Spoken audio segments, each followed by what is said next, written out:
여러분 안녕하십니까? 김진 목사입니다. 오늘은 지난 시간에 이제 최종 버전으로 우리가 이 목적을 가지고 이 방향으로 이렇게 회개하자라고 하는 회개의 설교 부분이 되겠습니다. 제목은 장성한 자의 회개입니다. 부제목으로 어린아이의 회개와 비교해보자 라는 얘기죠. 먼저 본문을 찾아보도록 하겠습니다. 고린도전서 13장 11절에 바울이 이런 얘기를 했습니다. 여러분, 고린도전서 13장은 일명 사랑장이라고 하죠. 사랑에 관해서 얘기를 하고 있는데 그 중에서 11절에 이런 말씀이 있습니다. 내가 어렸을 때는 말하는 것이 어린아이와 같고 깨닫는 것이 어린아이와 같고 생각하는 것이 어린아이와 같다가 장성한 사람이 되어서 어린아이의 일을 버렸노라. 우리가 지금은 거울로 보는 것 같이 희미하나 그때에는 얼굴과 얼굴을 대하여 볼 것이요 지금은 내가 부분적으로 아나 그때에는 주께서 나를 아신 것 같이 내가 온전히 알리라. 이렇게 되어 있습니다. 여기 바울이 사랑이라고 하는 것을 설명을 해요. 이 고린도 교회에 각종 은사들이 있어서 서로 겨루고 서로 다투고 미워하고 질투하는 그런 일들이 있었죠. 그래서 편지를 쓰면서 이렇게 말합니다. 사랑이 최고야 라고 얘기를 하면서 그 사랑이 최고라는 것을 수식하기 위해서 이런 말을 하는 거예요. 각종 은사들 중에서 가장 탑이 사랑인 것은 여러분들이 사랑이 없다라고 만다면 어린아이와 같이 불완전한 겁니다 라고 하는 이야기를 이렇게 얘기하고 있죠. 어린아이는 말하는 것이 어린아이 같습니다. 실수가 많다는 것이죠. 깨닫는 것도 아주 적은 부분을 깨닫고 온전히 깨닫지 못한다는 것이죠. 멀리 보고 넓게 볼 수 없다는 거죠. 생각하는 것도 마찬가지고 이 모든 것들이 결국은 어린아이라고 하는 행동과 그 사람의 정체를 결정하게 된다. 여러분에게 사랑이라고 하는 은사는 가장 탑이라서 이제 이런 방향으로 설명을 하는 겁니다. 오늘 이 말씀을 읽고 저는 여러분께 회개에 있어도 어린아이들의 회개에 해당하는 그런 방식의 또 그런 류의 회개가 있고 또 반대로 어른들 장성한 자의 회개가 있다라는 것을 말씀드리려고 합니다. 이거는 사실상 상징적인 거죠. 어린아이와 장성한 자. 이거는 한쪽 끝에서 또 한쪽 끝, 반대편 쪽을 말하는 거죠. 어린아이는 어느 이 한쪽의 끝을 말하죠. 어린아이가 소녀로 그리고 장년에 이르러서 이제 모름지기 성년, 노년으로 가게 되는데 그런 것들을 의미합니다. 이쪽 끝과 저쪽 끝을 의미한다는 거예요. 동과 서 이렇게 말하듯이 회개에도 그렇다는 거죠. 부족한 회개가 있다. 또 반복하지만 크게 의미가 없는 것들이 있다. 이게 어린아이 같죠. 뭐 어린아이를 비하하고 싶지는 않습니다. 우리 모두 어린아이를 겪어왔고 또 지금도 어린아이에 해당하는 연령이 있죠. 어린아이들은요 실수가 많죠. 말에도 실수가 많고요. 깨닫는 것, 생각하는 것 이런 것들이 본문에 나와 있듯이 희미하다라고 표현하고 부분적이다라고 말하죠. 그래서 이걸 어른들은 이런 사람을 보고 어린아이라고 말합니다. 나이가 성년에 가깝다, 20살이 넘었다, 30살이 넘었다고 하더라도 말하는 것의 실수가 또 깨닫는 것의 실수가 또 생각하는 것의 실수가 많고 좁고 부분적이라고 한다면 뭔가 분명하지 못하다고 한다면 그 사람은 왠지 어린아이 같아 이렇게 말하는 것과 같습니다. 회개도 그렇다는 거예요. 회개도 어린아이와 같은 회개가 있다는 거죠. 이제 그 얘기를 이제 설명을 하고 이제 우리는 어린아이의 회개를 떠나서 어른의 회개로 넘어가야 된다. 이제 이런 말씀을 드리려고 하는 겁니다. 장성한 자의 것, 여기 오늘 본문에 나오듯이 그때의 얼굴과 얼굴에 대해서 뚜렷하게 분명하게 확실하게 보는 것과 같이 될 것이다. 이게 바로 사랑이라고 하는 은사에 도달했을 때라는 것을 바울은 설명하기 위해서 이런 얘기를 했죠.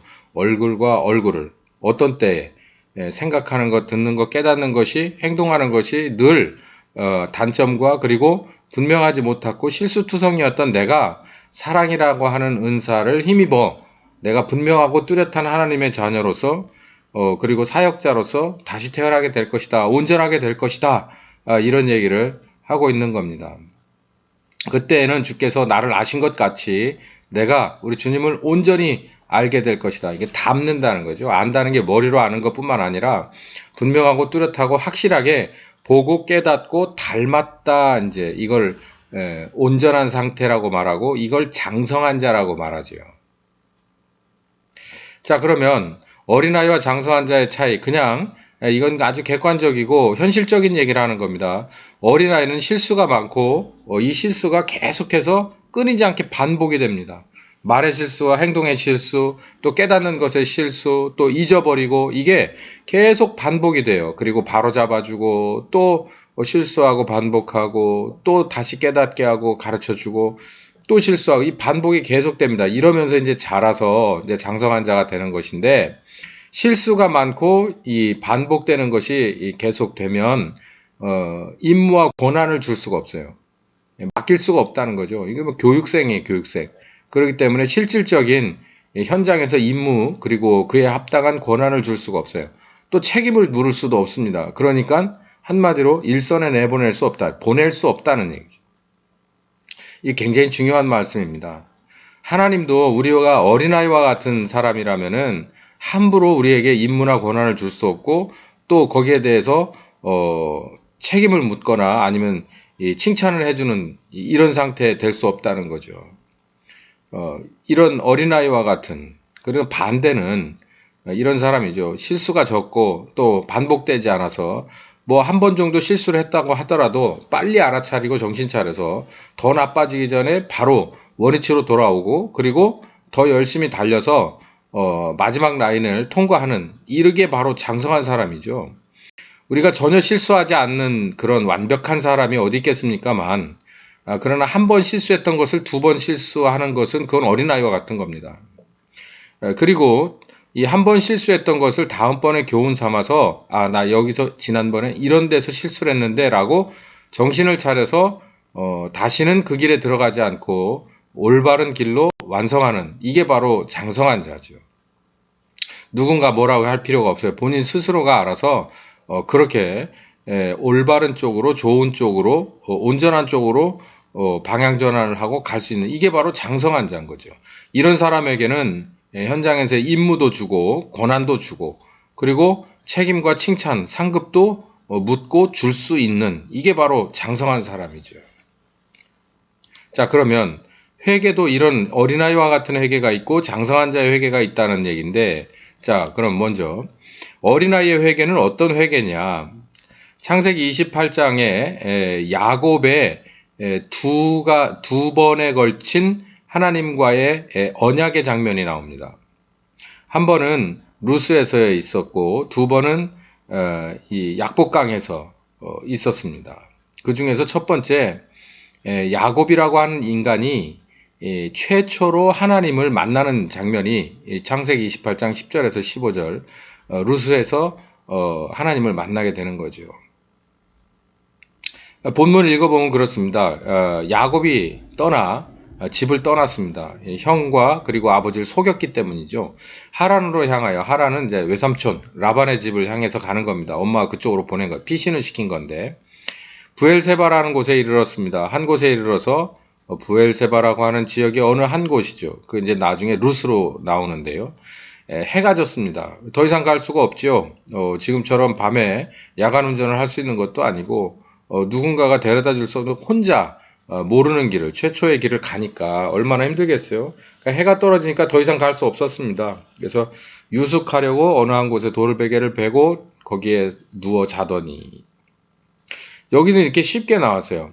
제가 이 빨간 글씨로 이렇게 썼는데요. 여긴 정말 쉽게 나왔어요. 성경을 보면 천년도 한 줄에 지나갑니다. 예. 정말 죽을 것 같은 고통도, 아니 죽음의 고통도 그냥 몇 단어나 한 구로 지나가요. 그러나 그 시간이, 또 그 고통이, 또 그 기쁨이, 또 그 고뇌가 그렇게 몇 자로서 표현될까요? 곁길로 잠시 나가 봅시다. 언어는요, 정말 진리를 표현하는 데 있어서 아주 굉장히 하찮은 수단입니다. 언어로서 표현하는데 한계가 아주 금방 온다는 얘기죠. 여기도 보면 여러분 생각해 보세요. 정말 요즘 말로 이른바 쫄보입니다. 쫄보, 야곱은. 그리고 반대로 형 에서는요, 아주 대담한 인물이에요.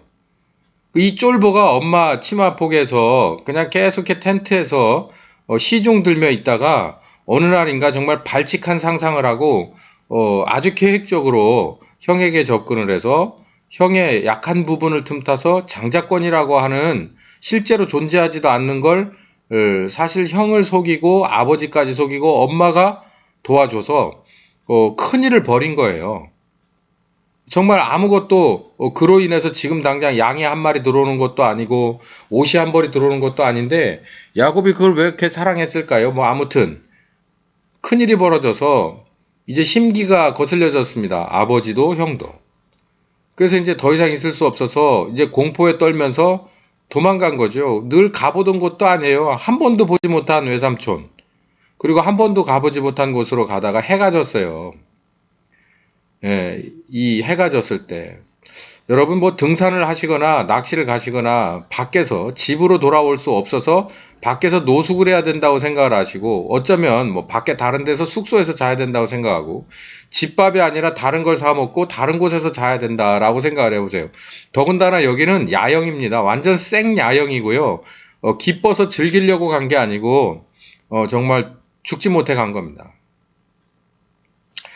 예, 상상해 가시죠. 그러면 이 야곱이 잠이 왔겠습니까? 잠 안 오는데 뭐 한숨만 푹푹 쉬고 있었겠어요? 하나님 찾았죠. 할아버지가 늘 말씀하시던 그 하나님. 할아버지는 아브라함이죠. 아브라함의 삶 속에서 하나님을 뺄 수 있습니까? 또 그 가운데서 정점에 있었던 이 아버지였던 이삭의 하나님에 관한 이야기는 또 뺄 수 있었겠어요? 그 정말 실감나는 무용담들. 당시에는 그냥 한 귀로 듣고 한 귀로 흘리고 또 이거 벌써 몇 번째 하신 말씀 또 하시는구나. 이렇게 시작했으니 저렇게 가고 저렇게 끝나겠지. 이렇게 그냥 흘려듣던 이 얘기가 결국 이 상황에서는 정말 자기의 굉장히 이 소중한 이야기가 된 거죠.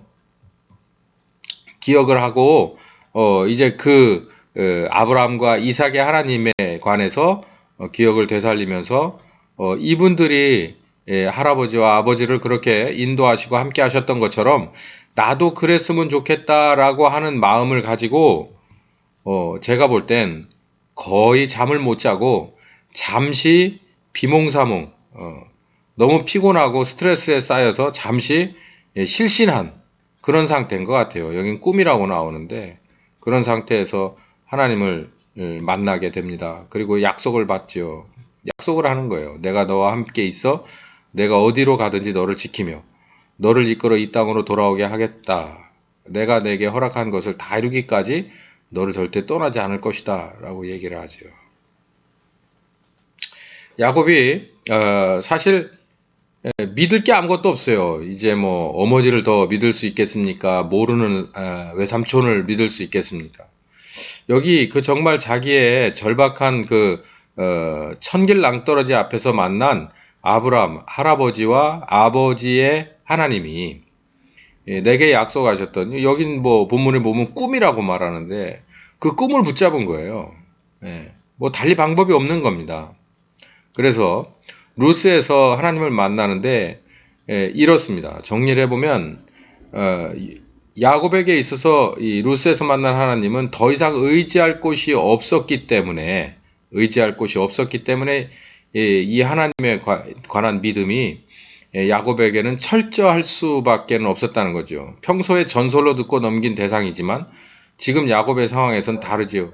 지푸라기라도 잡아야 된다라는 그 심정으로 정말 이 꿈속에 나타난 할아버지와 아버지와 함께 하셨다는 바로 이 하나님의 약속이 내게는 지푸라기가 아니라 정말 나를 살리는 구명정이다. 끝까지 이걸 붙잡아야겠다라고 하는 믿음을 갖게 되죠.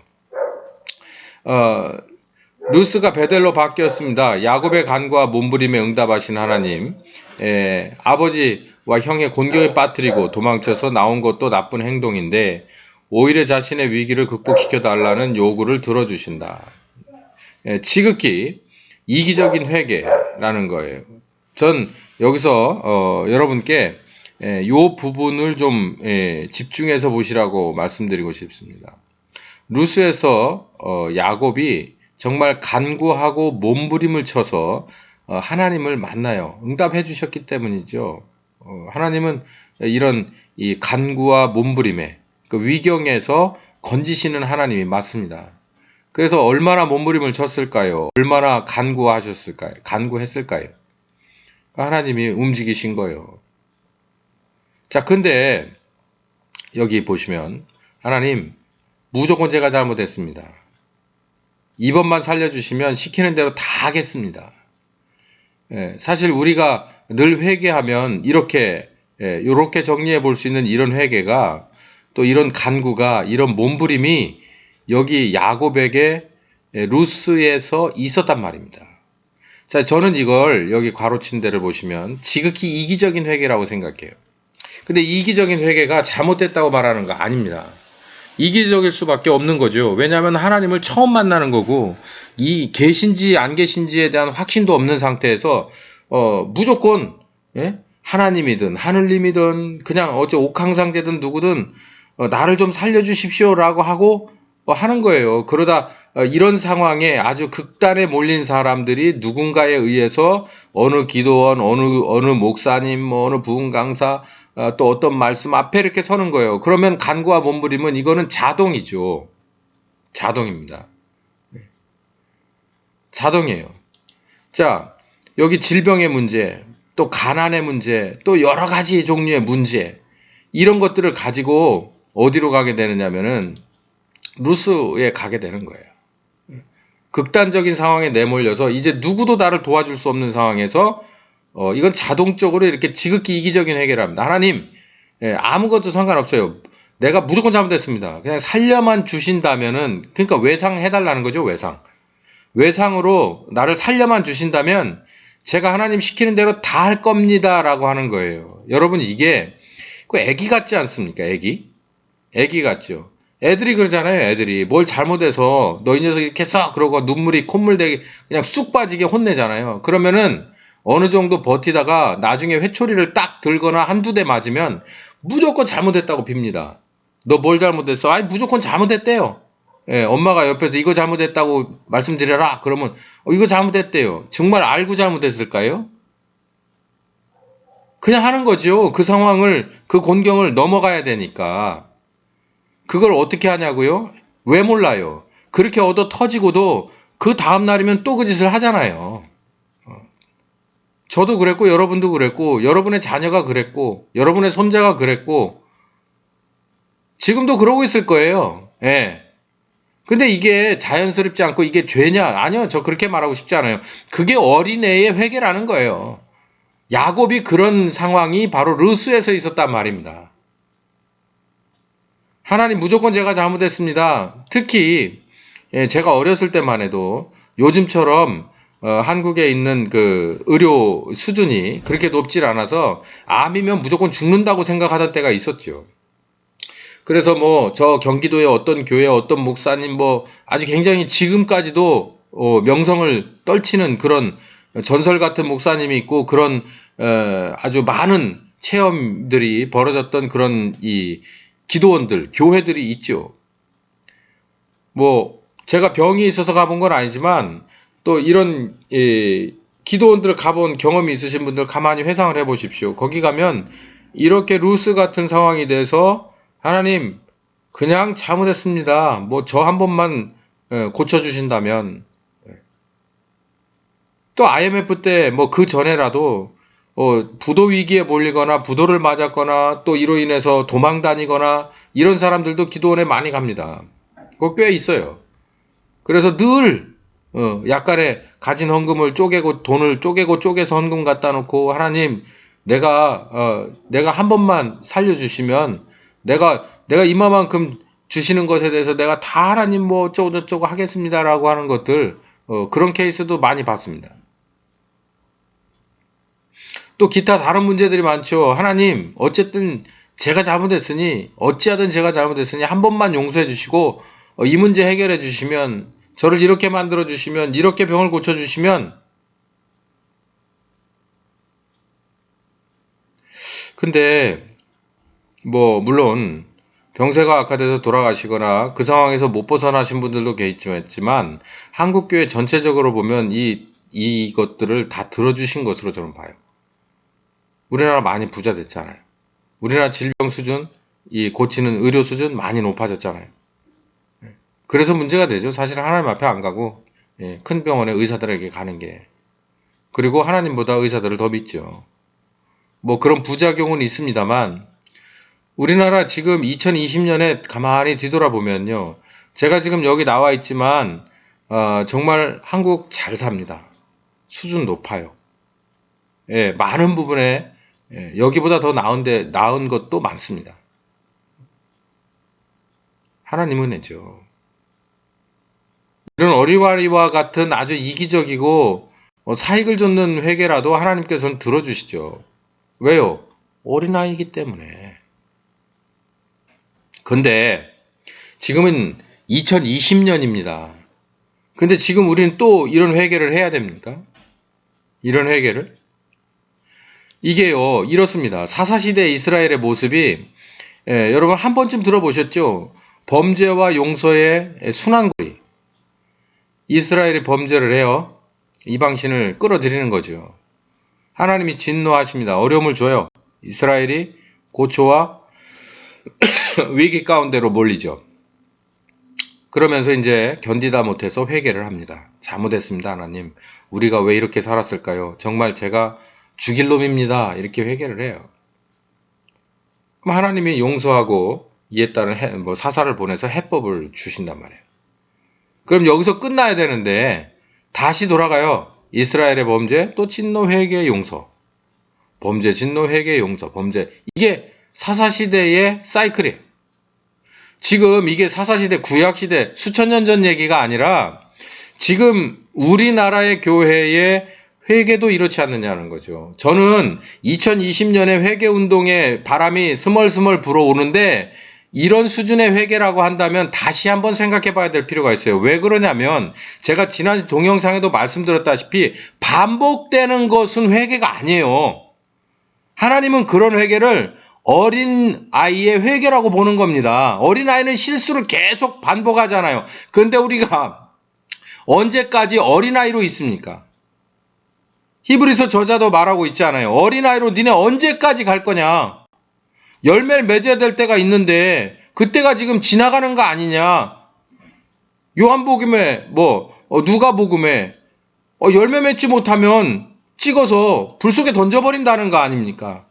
우리는 왜 그 얘기를 잘 안 가르치죠? 또 그 얘기를 들으면 왜 이 얘기에 대해서 굉장히 심각하게 생각을 안 합니까? 언제까지 열린 문입니까? 언제까지 귀한 은혜가 쏟아지는 이른 비와 늦은 비의 때입니까? 은혜의 때입니까? 이 동영상을 시청하시는 여러분 정신을 바짝 차려야 됩니다. 언제까지겠습니까? 끝이 있어요. 그게 2020년이 바로 끝나는 정점 일찍을 누가 합니까?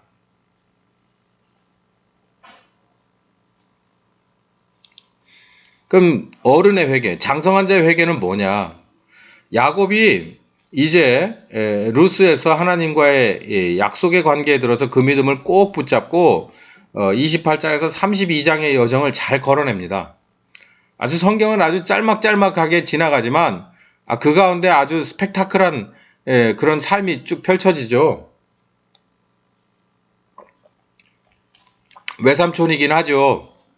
근데도 웬 정말 야곱 당사자 못지않은 사기꾼입니까? 그래. 좋게 봐주려고 해도 한두 번이 아니에요.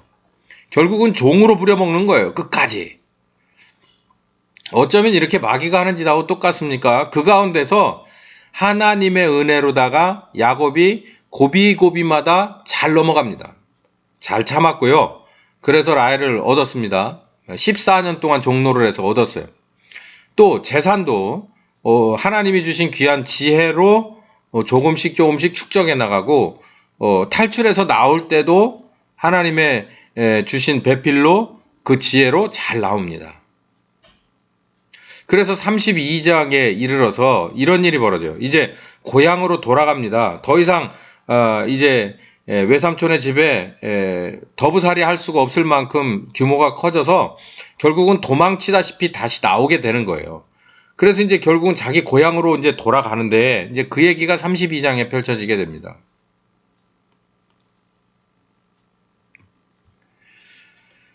이 중에서 32장 9절부터 12절 중에서 10절에 이런 말씀이 있어요. 나는 주께서 주의 종으로 베푸신 모든 은총과 모든 진실하심을 조금도 감당할 수 없습니다. 내가 내 지팡이만 가지고 이 요단을 건넜습니다. 이게 이제 루스 때를 말하는 거죠. 베델. 지금은 2때나 이루었습니다. 이게 하나님 앞에 자기를 반추하고 고백하는 거예요. 정직하게. 내가 이 루스에서 하나님 당신과 만나서 언약했을 때 내게는 지팡이밖에 없었습니다. 사실은 이 지팡이 이 이면에는 하나님이 함께 하셨다는 거죠. 하나님 이외에 아무것도 없었습니다. 지금 2때나 있습니다. 이 얘기를 고백하는 거예요. 하나님, 당신이 나와 함께 하셔서 이마만큼 하신 겁니다. 라고 하는 고백이 나오는 겁니다. 근데 현실적으로 이제 두려운 게 뭐냐면 다른 것이 두려운 게 아니라 이제 형의 분노가 이제 두려운 거죠. 이제 그래서 약복강에서 이제 하나님과의 그런 이른바 씨름이 벌어지게 되는데 여기서 약간의 오해가 있을 것 같은데요. 이 말씀도 잘 들어두시면 오늘의 중점은 아니지만 굉장히 좋은 교훈이 이 안에 있습니다. 루스에서 하나님을 만난 야곱은요, 여러 해 동안 열심히 일을 하고 많은 일들을 경험하죠.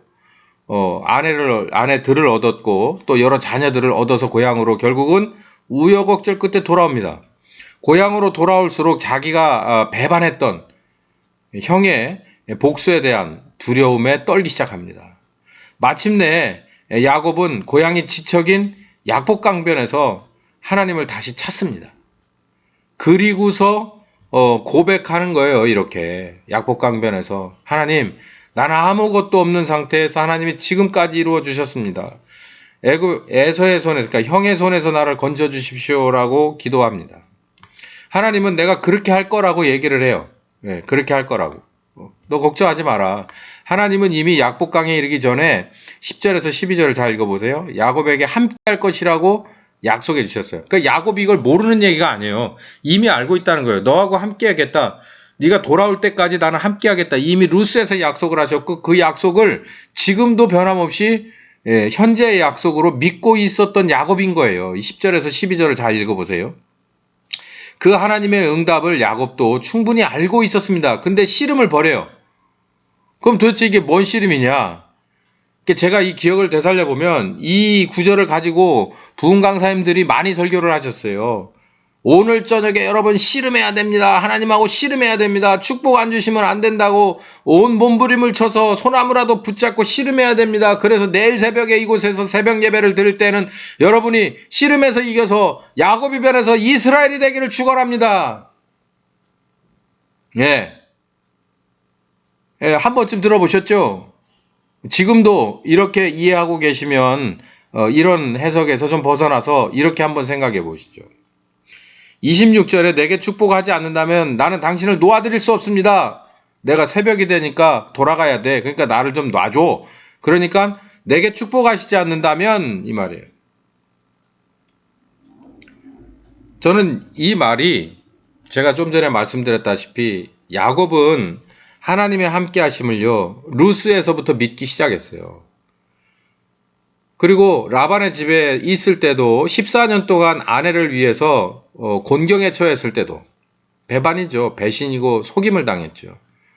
또 그리고 자기의 소유가 아무것도 없이 매년 외삼촌의 소유만 늘려주면서 자긴 대접도 못 받고 있을 때 아내에게조차도 질책을 받을 정도로 궁지에 몰렸을 때도 하나님이 나와 함께 한다는 걸 알고 있었어요. 믿었어요. 또 그 믿음으로 살 수 있었어요. 이제는 마지막 단계에서 정말 자기가 첫 단추를 잘못 꿰었던 형과의 관계를 남겨두고 있습니다. 두렵죠. 왜요? 옛날의 기억이긴 하지만 형이 보통 사람이 아니에요. 그리고 잘못한 게 정말 잘못했다는 것을 하나님과 언약된 상태에서 하루하루 깨달아 아는 겁니다.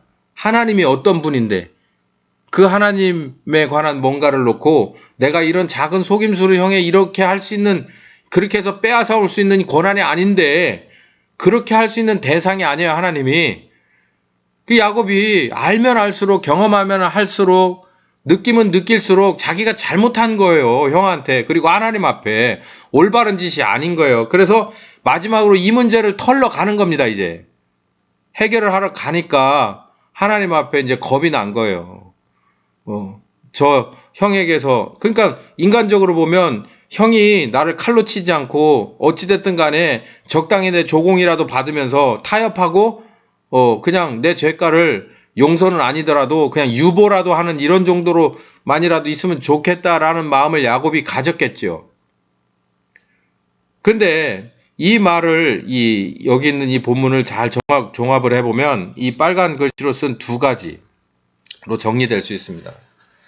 야곱이 루스에서 하나님을 만났을 때는요, 한마디로 정리를 하면 당신 나의 하나님이 좀 되어주십시오라는 거니까 주체가 자기인 거예요.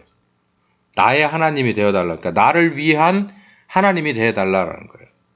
뭐 그러면 내가 돌아올 때 뭐 소유에 뭐를 주고 딜을 한 거죠. 딜을 한마디로. 공평하거나 아니면 나보다 조금 위에지만 결국은 나를 위해서 일해줄 수, 이게 얼마나 애들 같은 얘기입니까? 하나님에게 나를 위해서 나를 지켜달라고 한다는 게 이게요. 여러분 이거 여기서 잘 하셔야 됩니다. 하나님 저 좀 지켜주세요. 뭘 해주세요.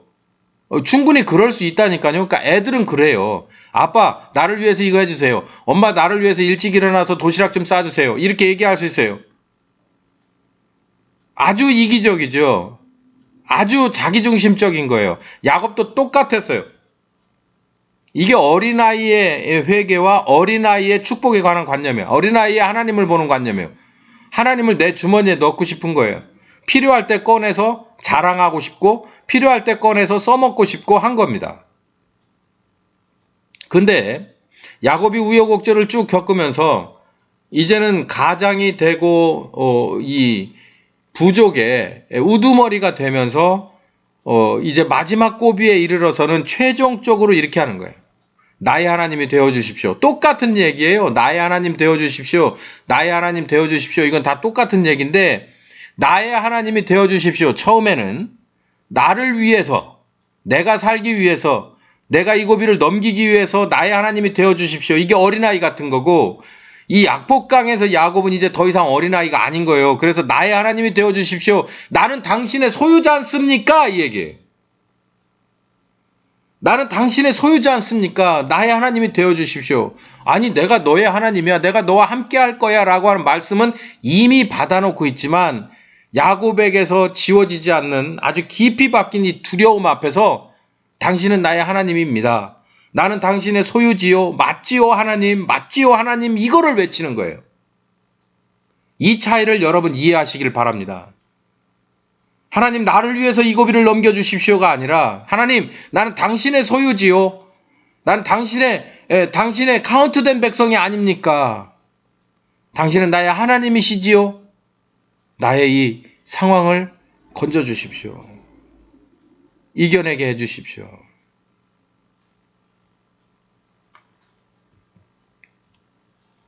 어린이 야곱이 어른 이스라엘이 됐습니다. 어른이 야곱일 때 루스에서 오직 자기 한 몸의 안전과 번영을 위해서 함께 도와줄 하나님이 필요했죠. 내 뜻 안에 하나님이 계셔줬으면 좋겠습니다. 애들이죠. 나는 누구의 아들이야. 그런데도 아빠 나를 위해서 내 주머니 속에 들어와 줬으면 좋겠어. 아빠는 기꺼이 들어갑니다. 왜요? 자기가 낳은 자기 자식이니까. 신발 깔창이 돼달라고 해도 들어갈 겁니다. 왜요? 내가 난 내 자식이니까 뭐든지 상관없습니다. 그리고 아직은 아무것도 모르는 애기입니다. 근데 이 녀석이 커서 20이 되고 30이 되고 40이 되고 50이 되고 100살이 넘었는데도 아버지 내게 있어서 주머니로 들어와 주십시오. 내 신발 깔창이 돼 주십시오. 내 장갑이 돼 주십시오 하면 이건 문제가 있는 거예요.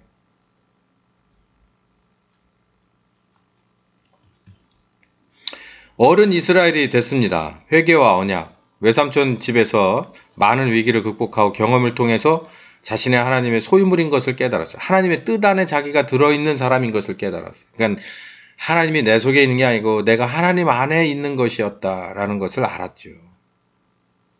하나님의 뜻 안에 자신이 있었다는 것을 아는 거예요. 이게 바로 어른 이스라엘의 회개와 언약입니다. 이게 약복강에서 이루어진 거죠. 하나님, 나는 당신의 소유물인 것을 내가 진정으로 고백합니다. 내 속에 있는 이 공포, 나는 당신 안에 계심으로 이걸 극복하고 이겨내기를 바랍니다. 사실은 하나님과의 싸움이 아니라 자기와의 싸움이죠. 자, 이제 한국교회와 우리 신자들에 관한 얘기를 좀 해보려고 합니다. 더 이상 어린아이, 이기적이고 세상적인 사익만을 추구하는 목적으로 하는 회개 이제 그만해야 됩니다. 이거 그만해야 됩니다. 이걸 보기 전에 이걸 좀 먼저 한번 볼까요? 하나님의 입장에서 한국교회를 어떻게 보실까라는 거예요. 물론 하나님의 입장이기 때문에 이거 참 쉽지 않은 얘기고요. 굉장히 신중한 얘기지만 제가 아주 객관적인 것만 여기 몇 가지를 놓고 볼게요. 아펜젤러 언더우드가 1885년에 대한민국 땅을 밟았어요. 물론 그 전에 복음을 들고 들어와서 죽은 선교사들도 있었겠지요. 그러나 우리가 학교에서 배운 건 한 요 정도 선에서 그냥 쉽게 계산해보자는 말이에요. 입국한 지 지금 2020년이니까 175년입니다. 그러니까 복음이 들어온 지가 175년 됐다고요. 이 어린아이입니까? 뭡니까? 175면. 뿐만 아닙니다. 원산에서요, 1903년에 평양에서 회개운동이 일어납니다. 1907년에. 그렇게 된 지 117년이 지났어요. 그러니까 175년 복음이 명목상 이 땅을 밟은 지가 175년이고 성령께서 오셔서 실질적으로 아주 뜨거운 성령님을 체험할 수 있는 귀한 회개운동을 손수 펼치신 지가 2020년 현재 117년이 지났단 말이에요. 그럼 아직도 어린아이입니까? 우리 이 대한민국의 교회는? 일단 연수로 봐도 170년, 100년이 훨씬 넘은 거예요, 지금. 사람으로 볼 수는 없겠습니다만 100년이라는 세월이 그리 짧은 건 아니지 않습니까? 더군다나 이게 중세시대 100년도 아니고 요즘과 같은 근대 현대시대의 100년이에요. 근현대로의 100년이기 때문에 이건 굉장히 농축된 그런 역사라고 봐야죠. 2020년에 이게 정확한 통계는 아닙니다.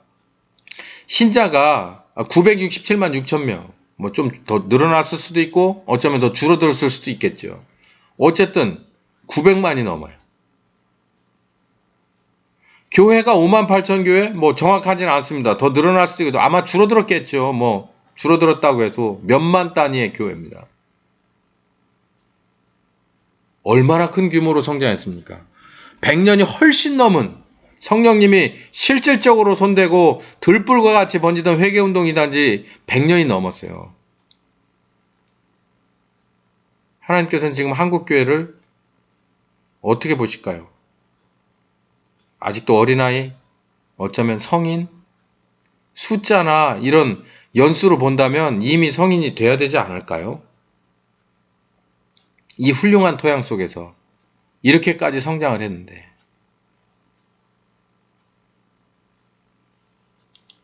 한국교회와 신자는 더 이상 이런 거 하면 안 돼요.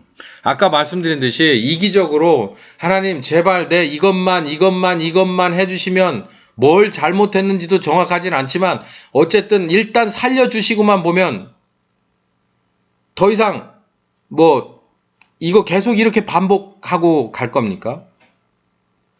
지금도 정말 병원에서는 더 이상 할 수 없다고 하는 분들은 나 좀 살려달라고 기도할 수 있어요. 잘못된 건 아니에요. 근데 문제는 우리는 100년이 넘게끔 그런 스타일의 회개를 개인과 교회가 위기에 있을 때마다 늘 해왔어요.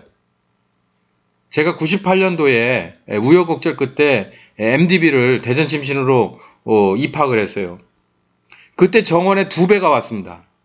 회개운동이 그때 부흥 이 땅의 황무함을 보소서 여러분 아시죠? 그 곡이 나와가지고 정말 전 국토를 휩쓸었어요.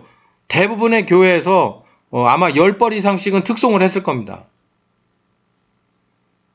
다시 신앙으로 원점으로 돌아가자라고 하는, 그 전에는 또 얼마나 많아요. 제가 어린 시절이라 기억 안 나는 것도 많겠죠. 위기 때마다 우리는 회개를 해요.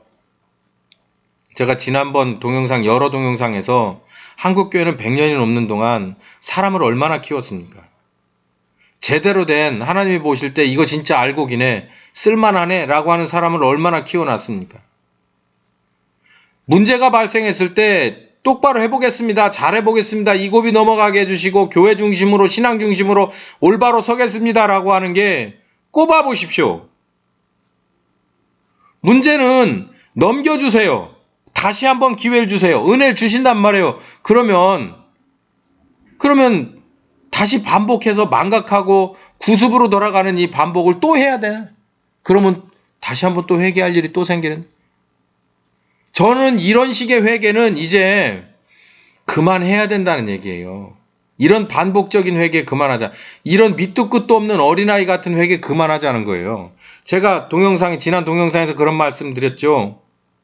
다 맞는 말이란 말이에요. 레위기 그 본문을 통해서 하는 것도, 역대하 이 솔로몬의 그 성전을 향한 또 하나님의 그 응답에 그거 다 맞는 말이고, 지금 뭘 끌어들이고, 뭘 우리가, 제대로 못했고, 신앙을, 다 맞는 말입니다, 다.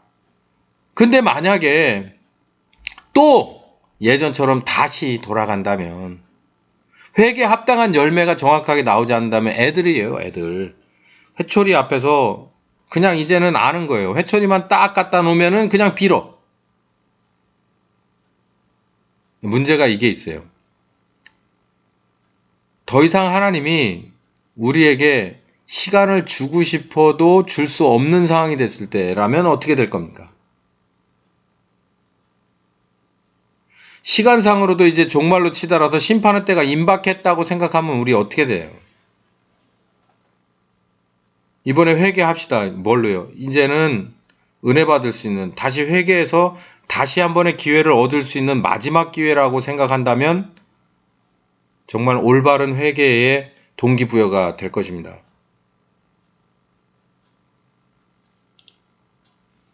더 이상 시간을 주고 기회를 줄 필요가 있을까요? 이게 하나님의 입장에서예요. 제가 아까 말씀드렸잖아요. 175년이 지났고 117년이 지났고 이런 규모로 성장했는데, 여러분 지금 현재 위기라고 생각한다고 생각하는 분들이 지금까지 따라오셨을 거 아닙니까?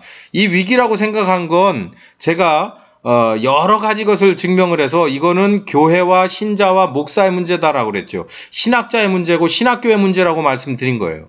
다른 데서 원인을 찾으면 안 돼요. 제대로 된 알곡을 만들어내지 못했기 때문에. 신자는 이 사회의 모든 부분에 퍼져 있습니다. 저 위에서부터 저 아래까지. 그들이 있는 곳에서 빛을 발했다면요, 음영이 없겠죠. 하나님이 원하시는 질서와 그리고 밝음이 그곳에 있었겠죠. 신자들이 그곳에 있었다면 맛을 내거나 부패하지 못해서 이제는 부패하지 못하게, 곰팡이가 더 이상 슬지 못하게 하는 깔끔한 청결한 곳이 되게 했겠죠. 그렇지 못하니까 곰팡이가 피는 거예요. 그렇지 못하니까 곰팡이가 펴요. 그게 문제라고 했잖아요.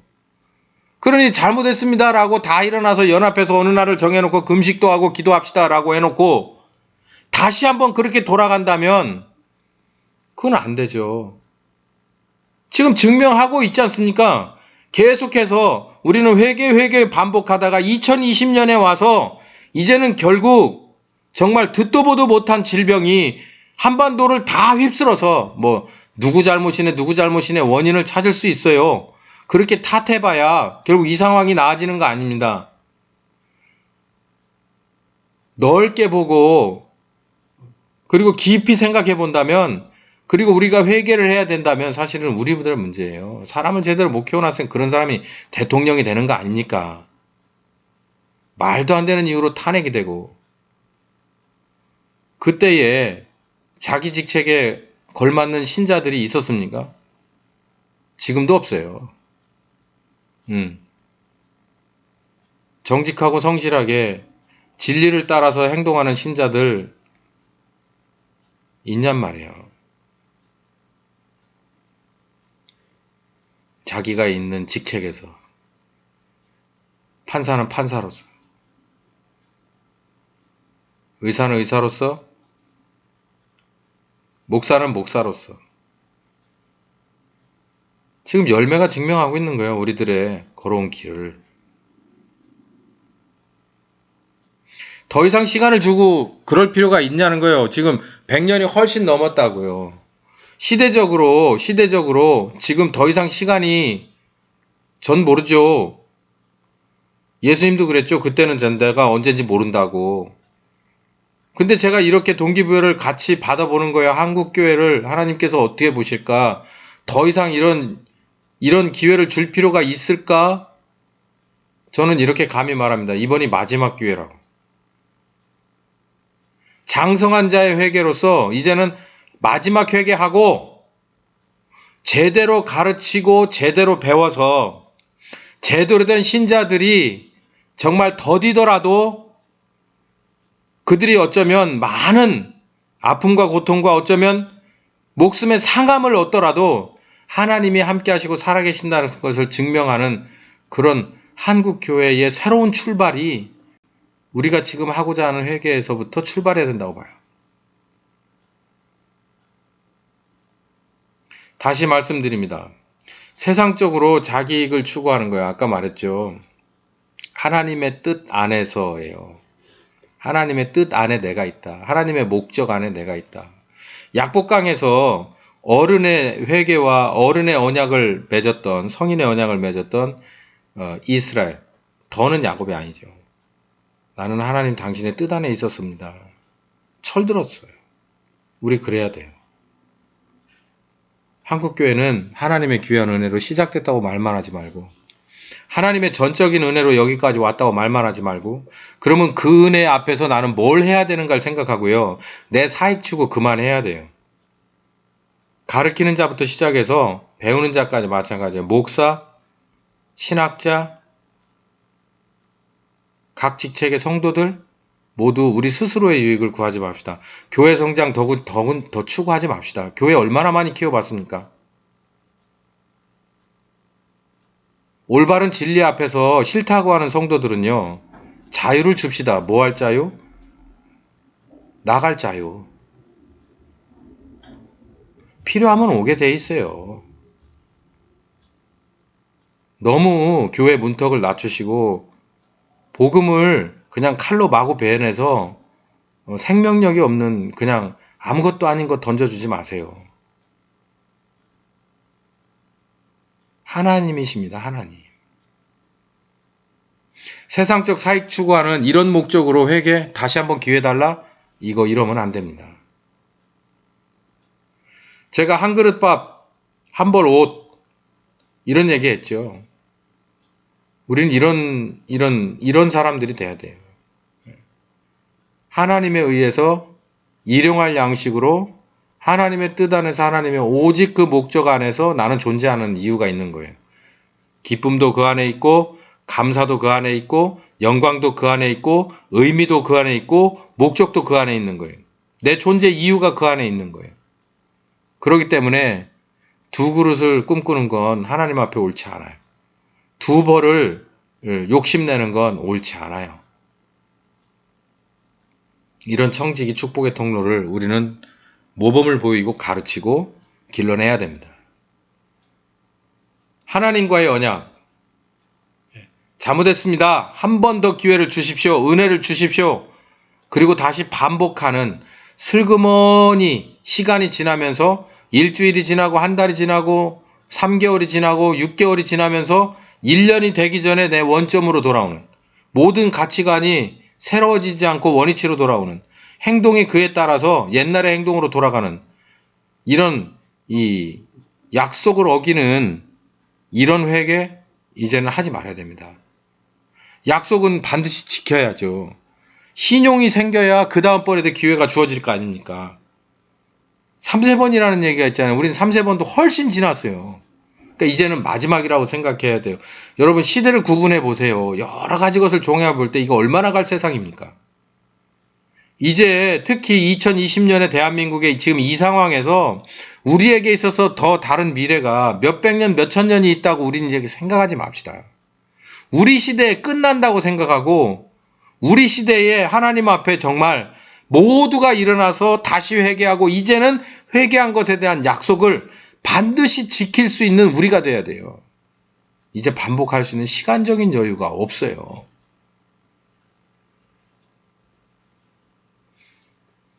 저는 오늘 대한민국의 2020년에 이 상황에서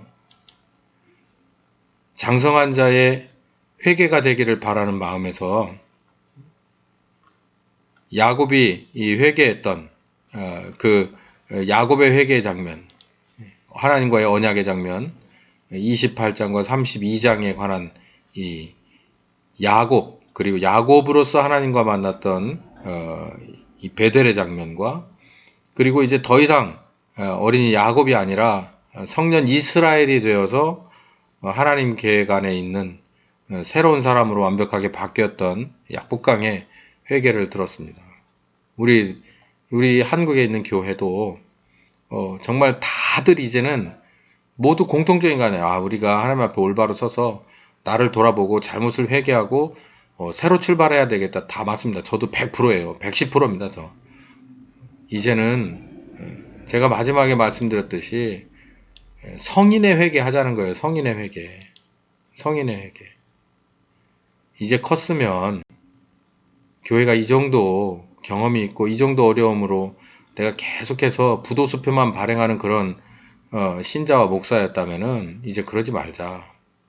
이번이 마지막이라고 생각하고 다시 한번 회개하는 일이 없게끔 내 목숨을 내놓고 하나님의 뜻 안에서 새롭게 주어지는 기회를 반드시 잡아서 하나님이 원하는 대로의 목사, 원하는 대로의 신자와 교회, 대한민국에서 드러나게 해드리자. 그렇게 순종하면서 따라가자 하는 중대한 결정들이 결단이 여러분에게 있기를 예수님의 이름으로 축원합니다.